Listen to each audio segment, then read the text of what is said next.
I want to say thank you to Yev and Phil Weiser for opening us up today. We're going to move on to our next talk, which is Why Policy Needs Cypherpunks by Samuel Jacques Cloutier from Hash Directorships.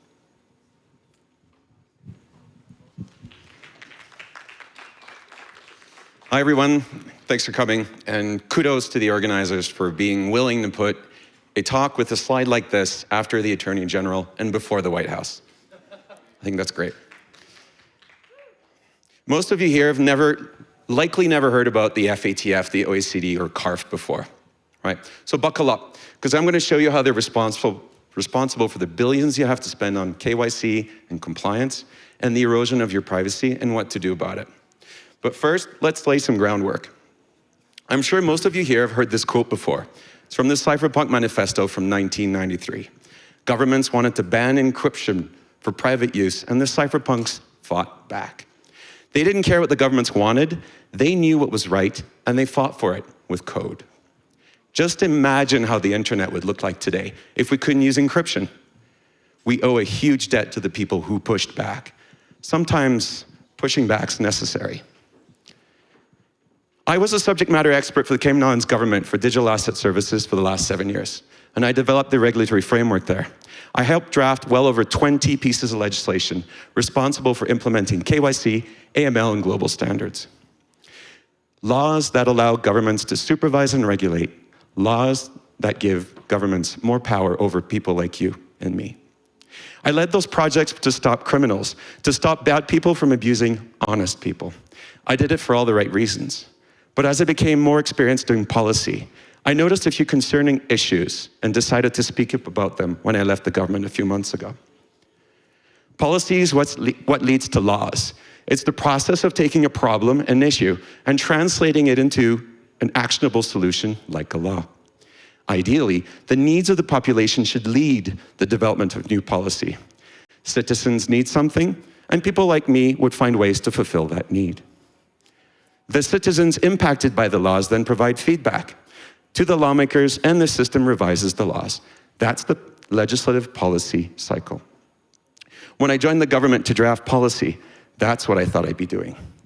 But the first day when I joined the civil service, I was asked if I knew what the FATF was. I had no idea what it was at the time, but it quickly became the primary driving factor for my career for the next 7 years. The Financial Action Task Force is a global standard-setting body that defines the standards for anti-money laundering that are applied around the world. It maintains and manages 40 standards for KYC and AML. The US had a large role to play in the creation of the FATF back in the late 80s.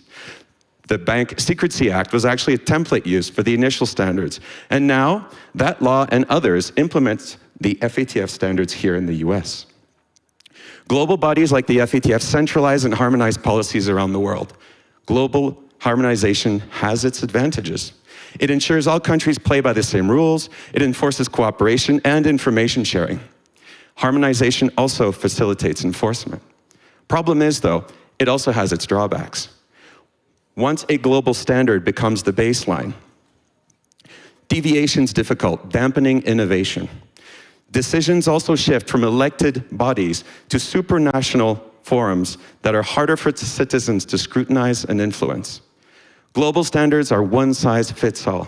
That can create unintended side effects for smaller or differently structured jurisdictions. Remember the policy development process? Well, let's throw in a global standard-setting body in there, like the FATF, for fun.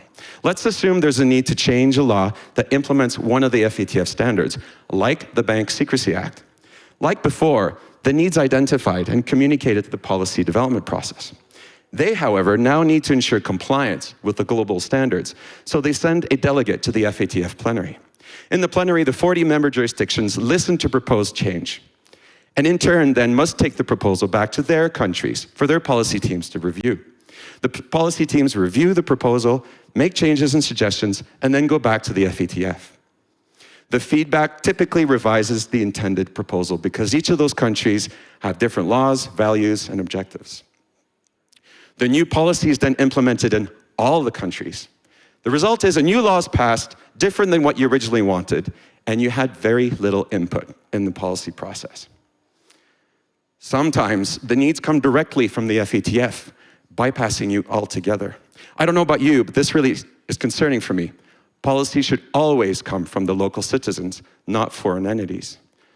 But doesn't the US control the FATF? In the FATF, decisions are made by consensus. Every country's vote is equal, so countries like China, South Africa, or Brazil, or EU countries have equal say when decisions are made. The president of the FATF sets priorities for his or her term. Countries like China can shape technical outputs by staffing, drafting, chairing, and coalition building in working groups. Many think the FATF standards ensure criminals are caught and prevented from spending their proceeds, right? Well, probably, maybe. I have three principal issues with the FATF. One, it centralizes policy development away from the countries themselves and removes accountability of lawmaking from those who are actually impacted by those laws, you. Secondly, member countries have vastly different understandings of due process, different cultures, and different respect for human rights. That means countries are able to export norms which may be foreign to us, like surveillance or lack of privacy. Finally, countries are assessed for effectiveness in implementing the standards, but the standards themselves are not assessed for effectiveness. Once a standard's added, it doesn't get removed. Any good project requires a feedback mechanism. You release an app, it doesn't bring in revenue, you change the app. The last time something was removed from the FATF standards was in 2012, and it was really minor. Either the recommendations and the AML standards are perfect and highly effective, or nobody's dared to assess and revise them. In fact, the FATF process revises standards constantly, but to add to them, not to remove or revoke. There's a deeper problem with the standards themselves too. The entire AML infrastructure bends the long-established principle of criminal justice, innocent until proven guilty. If we're presumed innocent, why do banks frequently hold wires we receive and ask for us to prove and show they aren't the proceeds of a crime? In the eyes of anti-money laundering, we aren't presumed innocent. We're presumed of being capable of demonstrating the absence of criminality. What this means is that there's an inherent assumption that every dollar that goes through your account is the potential proceed of a crime, and that we're capable of proving that it isn't. Essentially, AML is about proving a negative, something that's logically impossible. If you ask the FATF, though, that hold on your account is a preventative measure. So it doesn't impede your rights at all. In practice, though, it sure seems like our money is being held without due process. Criminals will always find ways to make and spend money, and you could be one of those criminals. You certainly can't prove you aren't. The standards will have to keep growing in complexity and number until a point where institutions have perfect information on what we do and who we are. Even then, they still won't be 100% sure we're not criminals. The standards will never catch all criminals. It's impossible.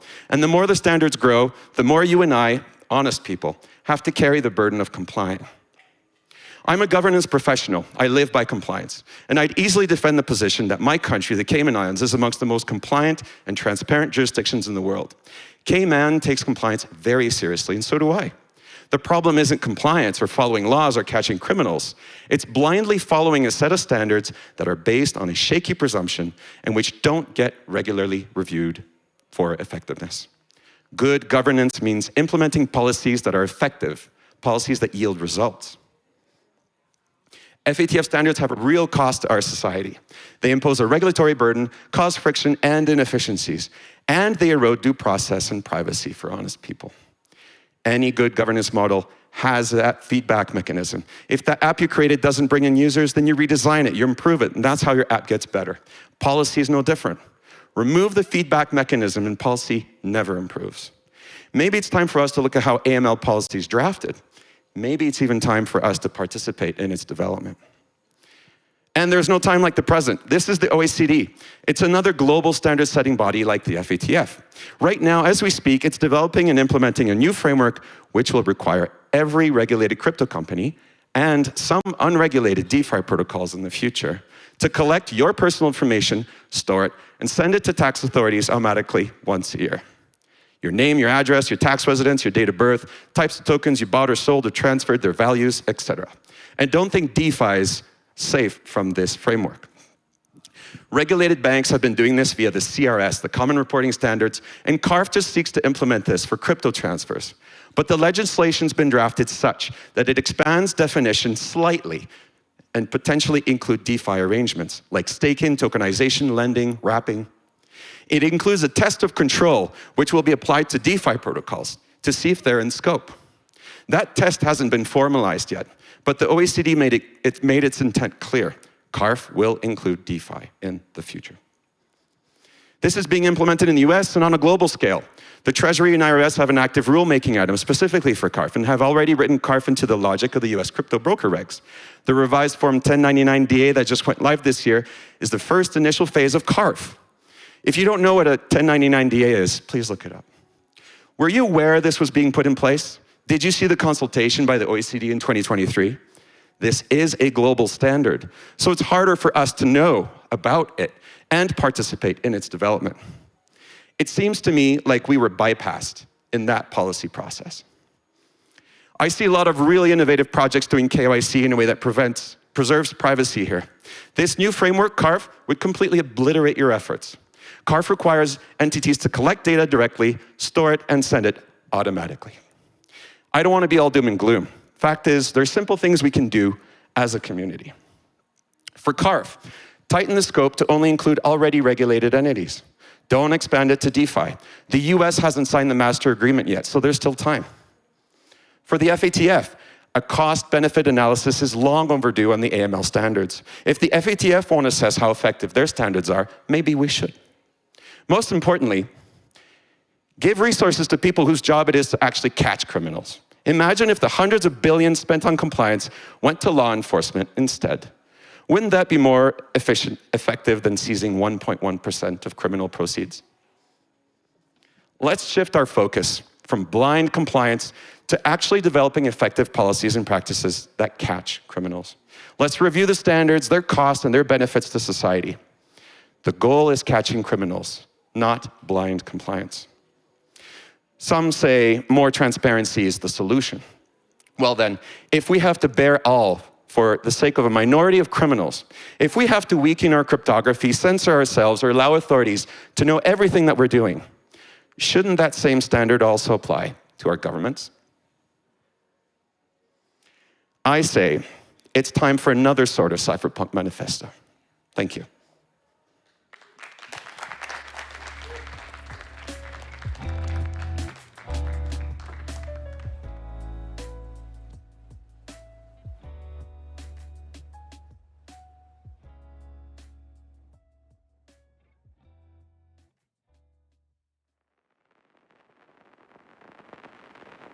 Mm-hmm.